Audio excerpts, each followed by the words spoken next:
नमस्कार, बड़ी खबरों में आप सभी का स्वागत है और मैं हूं नेहा आपके साथ। छत्तीसगढ़ के कांकेर जिले में रविवार सुबह पुलिस और नक्सलियों के बीच भीषण मुठभेड़ हो गई।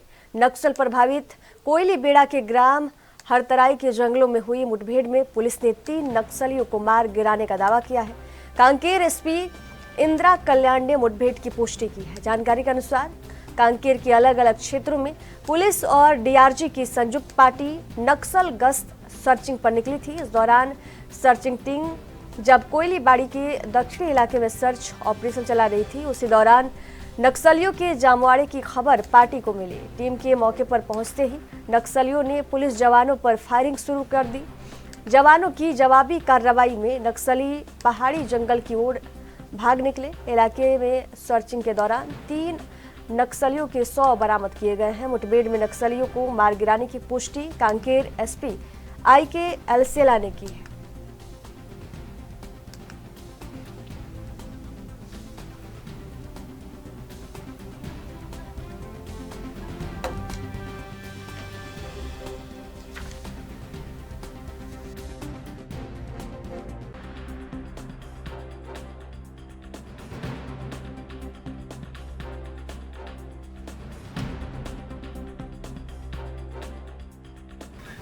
छत्तीसगढ़ के कांकेर जिले में रविवार सुबह पुलिस और नक्सलियों के बीच मुठभेड़ हो गई।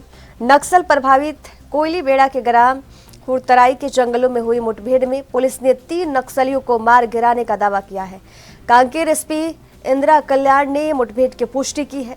जानकारी के अनुसार कांकेर के अलग अलग क्षेत्रों में पुलिस और डीआरजी की संयुक्त पार्टी नक्सल गश्त सर्चिंग पर निकली थी। इस दौरान सर्चिंग टीम जब कोयली बेड़ा के दक्षिणी इलाके में सर्च ऑपरेशन चला रही थी, उसी दौरान नक्सलियों के जमवाड़े की खबर पार्टी को मिली। टीम के मौके पर पहुंचते ही नक्सलियों ने पुलिस जवानों पर फायरिंग शुरू कर दी। जवानों की जवाबी कार्रवाई में नक्सली पहाड़ी जंगल की ओर भाग निकले। इलाके की सर्चिंग के दौरान 3 माओवादियों के 100 बरामद किए गए हैं। मुठभेड़ में नक्सलियों को मार गिराने की पुष्टि कांकेर एसपी IK एलसेला ने की है। तो छत्तीसगढ़ के कांकेर पुलिस को एक बड़ी कामयाबी हाथ लगी है। पुलिस ने 3 नक्सलियों को मार गिराया है। बता दें कि नक्सल प्रभावित कोयली बेड़ा के ग्राम हुरतराई के जंगलों में हुई मुठभेड़ में पुलिस ने 3 नक्सलियों को मार गिराने का दावा किया है। कांकेर एसपी इंदिरा कल्याण ने मुठभेड़ की पुष्टि की है। जानकारी के अनुसार कांकेर के अलग अलग क्षेत्रों में पुलिस और डीआरजी की संयुक्त पार्टी नक्सल गश्त सर्चिंग पर निकली थी। इस दौरान सर्चिंग टीम जब कोयली बेड़ा के दक्षिण और इस खबर पर ज्यादा जानकारी साझा करने के लिए संवाददाता खिलेश्वर नेताम हमारे साथ जुड़ गए हैं। पुलिस और नक्सलियों के बीच मुठभेड़ हुई है और इसमें 3 नक्सलियों की मारे जाने की खबर है। एक बार पूरी जानकारी चाहिए। जी बिल्कुल, ये जो घटना हुई है, इसमें पुलिस प्रशासन को बड़ी सफलता मिली है, क्योंकि लगातार जो है नक्सली कांकेर जिला में लगातार सक्रिय है और लगातार बड़े बड़े घटनाओं को अंजाम दे रहे हैं। अभी हाल ही में बीजापुर में एक घटना हुई थी, जिस पर एक जवान को शहीद कर दिया गया था। और इस तरह की जो घटनाएं हैं वो लगातार कांकेर जिला में देखने को मिल रहा है। इस पर पुलिस प्रशासन को बड़ी कामयाबी मिली है। जी 3 नक्सली ढेर होने की खबर है, क्या है इसकी आधिकारिक पुष्टि हो पाई है? जी नहीं, अभी जो है प्रेस कॉन्फ्रेंस एसपी साहब के द्वारा की जाएगी। अभी हालांकि अभी पुष्टि नहीं की गई है। अभी थोड़ी देर में प्रेस कॉन्फ्रेंस के माध्यम से जो घटना है उसके बारे में विस्तार से बताई जाएगी। जी पुलिस ने कई नक्सलियों के घायल होने की भी बात कही है, तो इसको लेकर क्या जानकारी?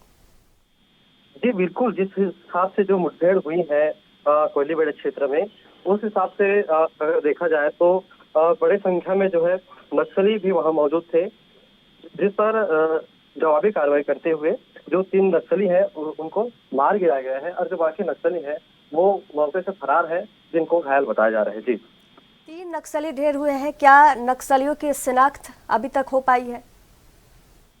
जी नहीं, अभी जो है जो पुलिस प्रशासन है, एसपी साहब है, वो अभी प्रेस कॉन्फ्रेंस करेंगे, जिनके माध्यम से जो नक्सली की मृत्यु हुई है उनकी शिनाख्त की जाएगी। जी और उनके जो परिजन है उनको सौंपी जाएगी।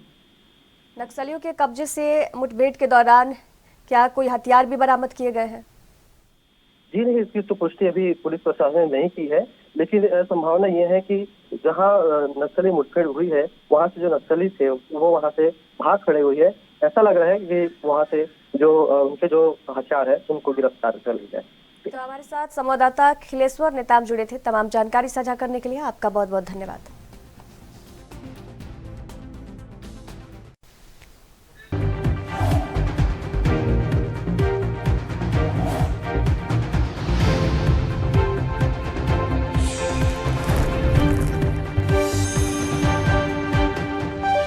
प्रधानमंत्री नरेंद्र मोदी ने रेडियो प्रोग्राम मन की बात के 110वें एपिसोड में नारी शक्ति के योगदान को नमन किया। पीएम ने कहा कि महाकवि भारतियार जी ने कहा है कि विश्व तभी समृद्ध होगा जब महिलाओं को समान अवसर मिलेंगे।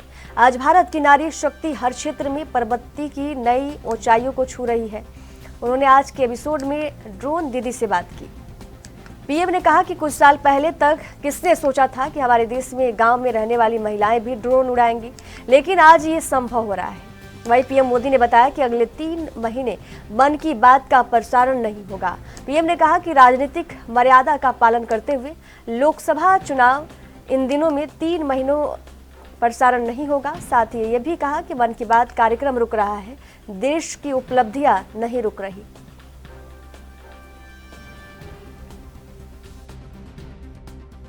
साथियों, कुछ ही दिन बाद 8 मार्च को हम महिला दिवस मनाएंगे।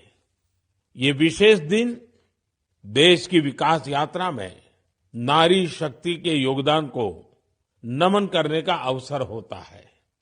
महाकवि भारतियार जी ने कहा है कि विश्व तभी समृद्ध होगा जब महिलाओं को समान अवसर मिलेंगे।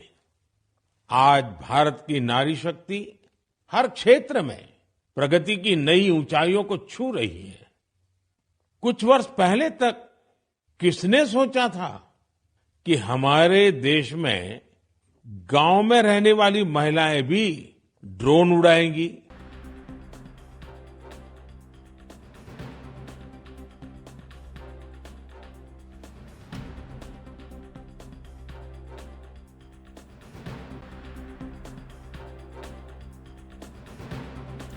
और इस पे ज्यादा जानकारी साझा करने के लिए संवाददाता राजीव तिवारी हमारे साथ फोन लाइन पर जुड़ गए हैं। पीएम मोदी ने लोकसभा चुनाव को देखते हुए 3 महीने के लिए मन की बात कार्यक्रम को टाल दिया है। एक बार पूरी जानकारी देखिए, यहाँ पर बात करें लोकसभा चुनाव की, तो लोकसभा चुनाव के मद्देनजर रखते हुए प्रधानमंत्री ने खुद अनाउंस किया है कि 3 महीने के लिए मन की बात जो कार्यक्रम रेडियो पर प्रसारित किया जाता है उसको रोका जा रहा है, या कि ना कि खत्म किया जा रहा है, क्योंकि कुछ समय के बाद ही इस कार्यक्रम को दोबारा से पूर्ण स्टार्ट किया जाएगा। मगर यहाँ पर जिस तरीके से देश की जो उपलब्धियां हैं उसको लेकर भी कहीं बिल्कुल कहा है कि देश की उपलब्धियां नहीं रुकेंगी, सिर्फ कार्यक्रम रोका जा रहा है, क्योंकि चुनाव प्रचार के अंदर कहीं ना कहीं वो व्यस्त रहेंगे, जिसकी वजह से ये चुनाव प्रचार में नहीं जोड़ा जाएगा। मगर यहाँ पर जिस तरीके से लोकसभा 2024 के चुनाव की बात करें तो उसको लेकर कहीं ना कहीं भाजपा जो है वो अपनी रणनीति अपनाती हुई नजर आ रही है, और कहीं ना कहीं कोशिश की जा रही है कि जनता तक कहीं ना कहीं देश के द्वारा या फिर क्या है प्रधानमंत्री के द्वारा जो कोशिशें की गई हैं, जो उपलब्धियां गिनाई गई हैं, वो कहीं ना कहीं सरल तरीके से जनता तक पहुंचती नजर आए, और जनता कहीं ना कहीं उनके कामों को देखते हुए कहीं ना कहीं जो वोट है वो करती हुई नजर आए। मगर अब देखना होगा 2024 का चुनाव जो है वो जनता किस मुंह से अपना वोट करती है और किसको सत्ता पर बिठा पाती है। जी राजीव तिवारी जी, इससे तो साफ तौर पर जाहिर हो रहा है कि पीएम चुनाव पर ध्यान दे रहे हैं। देखिए, बिल्कुल सही कहा आपने। यहाँ पर बात करें पीएम की, तो बिल्कुल प्रधानमंत्री नरेंद्र मोदी जो है वो कहीं ना कहीं लोकसभा चुनाव के लिए ही इस तरीके के कार्यक्रम को रोक रहे हैं, और उनकी तरफ से बिल्कुल सारा जो फोकस है उनका वो कहीं ना कहीं लोकसभा चुनाव के लिए ही है, यानी कि सीधे सीधे कहे तो कहीं ना कहीं वो चुनाव में इतना व्यस्त रहेंगे, जिसकी वजह से मन की बात जो कार्यक्रम है वो रोका जा रहा है। मगर कुछ ही समय के पश्चात, यानी कि 3 महीने के पश्चात इस कार्यक्रम को दोबारा स्टार्ट किया जा सकता है। मगर यहाँ पर जिस तरीके से मन की बात के कार्यक्रम के बाद कहीं ना कहीं चुनाव के प्रचार के बाद कहीं ना कहीं जो प्रधानमंत्री है वो इस तरह के कार्यक्रम दोबारा स्टार्ट करेंगे। मगर यहाँ पर चुनाव प्रचार के लिए सारा फोकस जो है पार्टी का भी और खुद प्रधानमंत्री मोदी का भी चुनाव के प्रचार के अंदर ही व्यस्त है। जी, पीएम ने अपने मन की बात कार्यक्रम में नारी शक्ति के योगदान को नमन किया। कहा कि विश्व तभी समृद्ध होगा जब महिलाओं को समान अवसर मिलेंगे। देखिए, बिल्कुल सही कहा आपने। प्रधानमंत्री मोदी जी की बात करें तो उनके द्वारा बिल्कुल कहा गया है कि जो महिलाओं के लिए जो सशक्तिकरण जो बनाया गया है, या फिर कहें उनके लिए जो योजनाएं हैं वो कहीं ना कहीं पहुंचती रहेंगी। और यहाँ तक कि ग्रामीण महिलाओं की बात करें तो उनके लिए भी कहीं ना कहीं उपलब्धियां गिनाते हुए नजर आए। मगर यहाँ पर साफ जाहिर है कहीं ना कहीं प्रधानमंत्री मोदी जो है वो कहीं ना कहीं महिलाओं के लिए कहीं ना कहीं बड़ी कोशिश करते हुए नजर आए। और हमारे साथ जुड़ने के लिए, तमाम जानकारी साझा करने के लिए राजीव तिवारी, आपका बहुत बहुत धन्यवाद।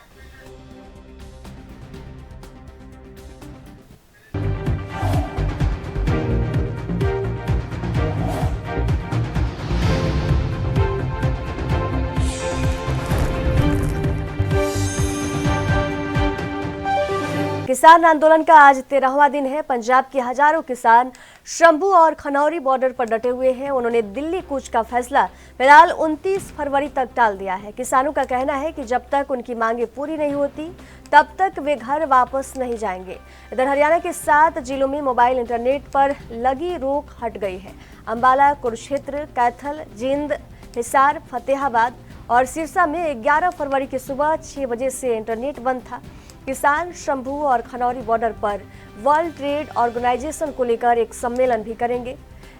इसके द्वारा देश भर के किसानों को जागरूक करने की योजना है। इस सम्मेलन में एक्सपर्ट आकर WTA के नुकसान के बारे में बताएंगे।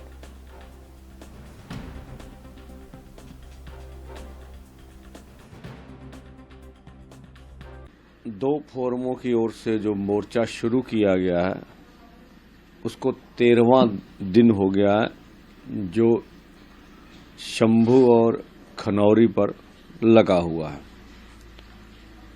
और आज हम WTO के मुद्दे के ऊपर, विश्व व्यापार संस्था के ऊपर बात करेंगे कि किस तरह से खेती सेक्टर को विश्व व्यापार संस्था प्रभावित करेगी। इसलिए शंभू पर और खनौरी पर बड़े बुद्धिजीवियों को बुलाकर इसमें आम किसानों से अपनी स्टेज से चर्चा होगी।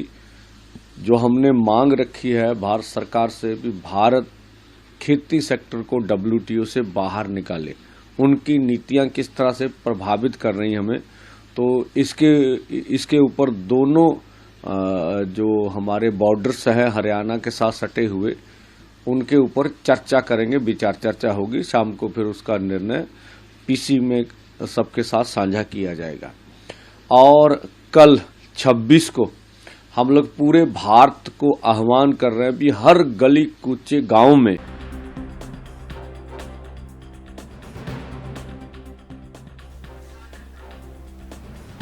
और इस पे ज्यादा जानकारी साझा करने के लिए किसान नेता सतीश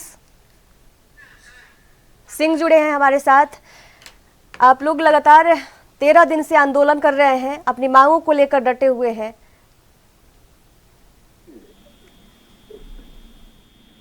और किसानों का जो दिल्ली कूच है उसका फैसला आपने 29 फरवरी तक टाल दिया है। जी जी जी, क्योंकि किसान एक पैनी निगाह बनाए हुए है केंद्र सरकार पे कि जो चुनाव और आचार संहिता का सिस्टम है उस पर भी किसान एक पैनी निगाह बनाए हुए हैं।